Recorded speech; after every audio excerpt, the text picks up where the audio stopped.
Today I'm going to show you how you can use the cluster technique to improve playing the chromatic scale on the piano. My name is David Lane. I've been a private teacher of piano, theory, and composition for more than 20 years. In a previous video, I've talked about the cluster technique.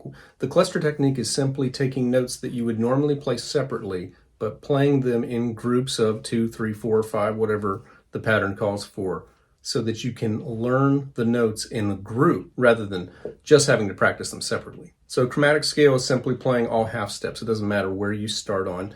You're going to be putting your 3 on every black key. And then there is a rule as far as outward motion. Again, outward motion is when your right hand goes up, your left hand goes down. In other words, if you started in the middle, hands together, your hands go away from each other or they go toward each other. So outward motion is right hand up, left hand down. Inward motion is right hand down, left hand up. The outward motion is very intuitive. You put a 3 on every black key and a 1 on the next white. If you have 2 white keys in a row, that's where you get to put your second finger down. But the problem for a lot of music students is when you do the inward motion, when the right hand comes down or the left hand goes up. When you get to those 2 white keys in a row, the B, C, or the E, F, you have to remember to put the 2 down first. When you're practicing slowly, it seems like you could just put down the 1 and then the 2, but the problem is you'll end up tripping if you're trying to go really fast.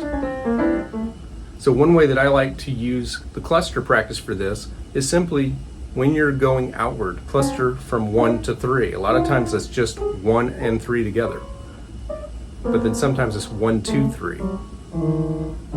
And for cluster practice, I like to play the clusters blocked together, and then I like to play them one at a time.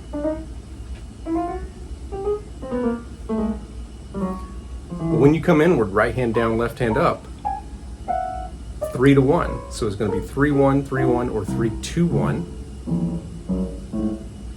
Cluster them together, and then separate them.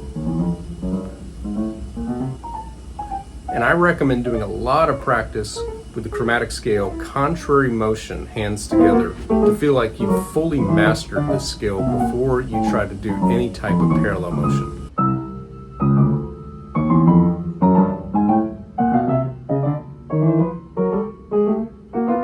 And then when you do parallel motion, follow the hand that's going inward. Pay more attention to the left hand as it's going up, to watch for that 2 going down first, and then pay more attention to the right hand when it's going down. Again, watching for that 2 to come down first when you have the 2 natural half steps, the pairs of B, C, and E, F. Now, one of the things that can help you with your speed on the chromatic scale is rushing from 2 to the next 2.